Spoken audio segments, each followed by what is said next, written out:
Vem de um outro tempo, de um tempo em que era comum, na altura do punk, era comum as pessoas encontrarem nomes alternativos ao seu nome civil, oficial, e bom, na primeira banda que eu fiz, ou na segunda, no All Foi o Mal, todos nós tínhamos nomes de combate, digamos, nomes artísticos. Há uma coisa muito simples que é as palavras, não é, com que se escrevem os nomes. Tirando isso, não há mais nada.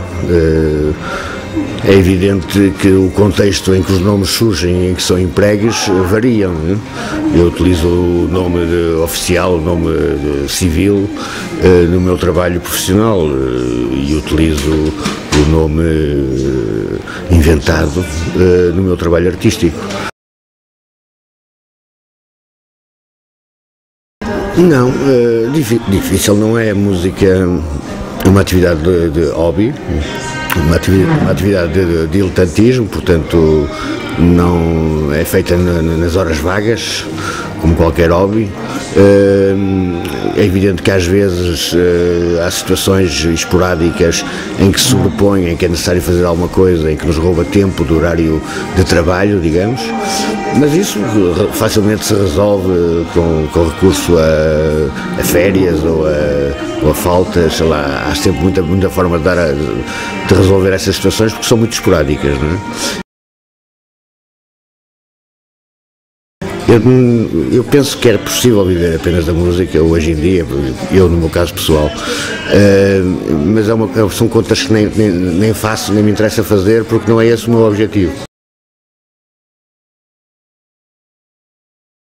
Não, provavelmente Lisboa. Eu, quando fui para a universidade, que foi o que me levou para Lisboa, eu pensava que a universidade seria um outro mundo, um mundo de pessoas mais velhas, de pessoas com mais cosmopolitas, de ideias mais abrangentes, mais radicais, em que houvesse ideias, já nem digo que tipo de ideias, em que houvesse pura e simplesmente ideias. E foi uma grande decepção que eu tive quando ingressei na universidade e quando ingressei na Faculdade de Direito, é que efetivamente não encontrei essas pessoas, esse tal estudante universitário modelo que eu estava à espera.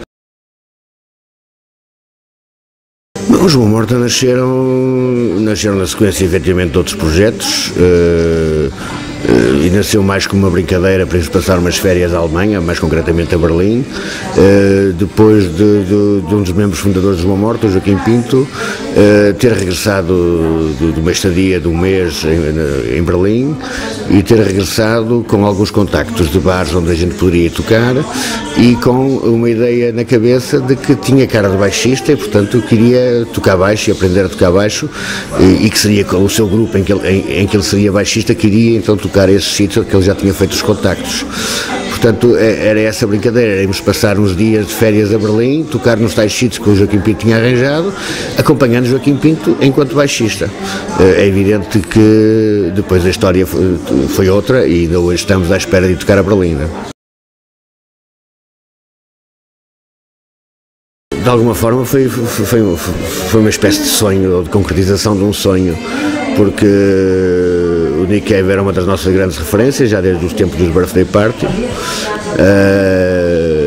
Gostávamos muito dele, o primeiro disco dele, From Earth to Eternity, era um disco de cabeceira. Portanto, quando surge a oportunidade, uns anos depois, de fazermos a primeira parte do Nick Cave, para nós era já muito bom.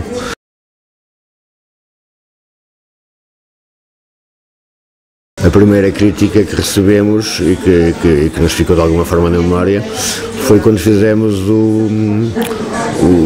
a primeira eliminatória do concurso de música moderna do Rock Rendezvous em 1986, em que a crítica era muito boa sobre nós e que no fundo era a primeira vez que tínhamos um feedback de um desconhecido, de alguma forma construída em termos críticos.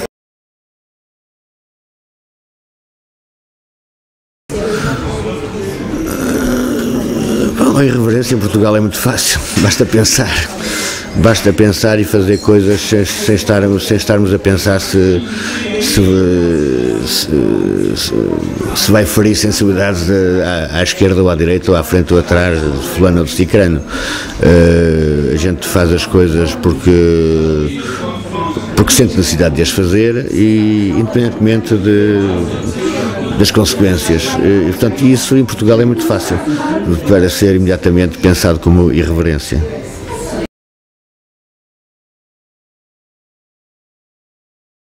Não é nada de especial, não sei se não temos, eu particularmente não tenho qualquer interferência desse reconhecimento ou não reconhecimento do público do meu cotidiano, portanto não tenho precaução particular a ter relativamente a essa questão de lidar com o reconhecimento.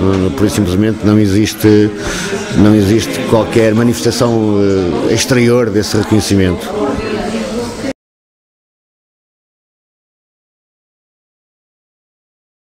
Neste momento vejo Portugal entregue aos bichos, digamos, a propósito de uma dívida pública.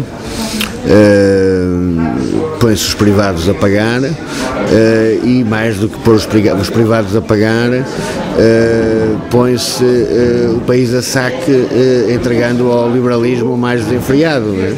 Aproveita-se a desculpa do pagamento da dívida e do aliviar a carga de despesas do Estado para transformar Portugal num país ultraliberal e tipo americano, né? Em que no fundo é o salve-se quem puder, né?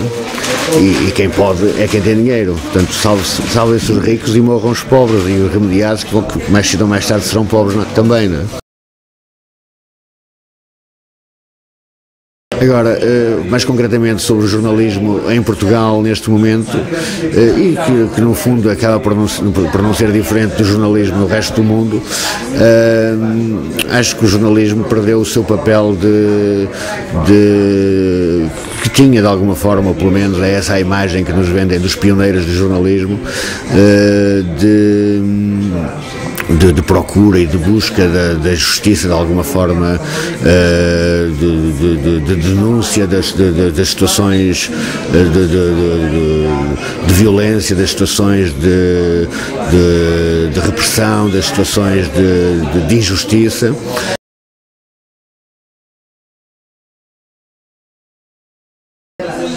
Estamos desde finais do ano passado, desde outubro do ano passado, estamos com um trabalho de acompanhamento. Lançamos um projeto que é um projeto Crises, que foi um questionar dos problemas estamos a trabalhar com grupos distintos, com grupos de rendimento de inserção, com bairros sociais tidos como problemáticos, com escolas, com idosos reformados, com associações do bairro, de freguesia, portanto são vários, com imigrantes, portanto são diferentes tipos de populações, quer urbanas, quer rurais, do concelho de Guimarães. É difícil, porque há muita forma de eu gostar de um artista. A obra, a primeira coisa é a obra tem que me dizer alguma coisa, né? De alguma forma tem que me dizer alguma coisa. Tem que me questionar. Tem que criar um diálogo com a obra de alguma forma, um embate, um diálogo agressivo, um diálogo comunicativo, um diálogo. Tem que haver alguma reação da minha parte, positiva ou negativa, tem que haver uma reação. É uma pergunta interessante, porque é uma pergunta que eu às vezes me faço e chego sempre a uma conclusão. Eu nunca quis fazer nada. Eu o que gosto mais de fazer é me empreguiçar, e as coisas acabam por surgir por por reação, por necessidade, por interferências de terceiros. Quer dizer, eu se pudesse ficar a dormir o tempo todo ficava felicíssimo da vida, não é? Mas há sempre interferências, há sempre incentivos, há sempre inquietações que me são induzidas, e essas inquietações, essas interferências, esses incentivos é que depois no fundo vão criando as coisas que eu vou fazendo, que não são pensadas como meta, que não são pensadas à partida como um objetivo, como uma coisa que eu gostaria de fazer ou deixar de fazer. Não é, nunca foram, não tenho rigorosamente nada feito que algum dia pensasse que gostaria de ter feito.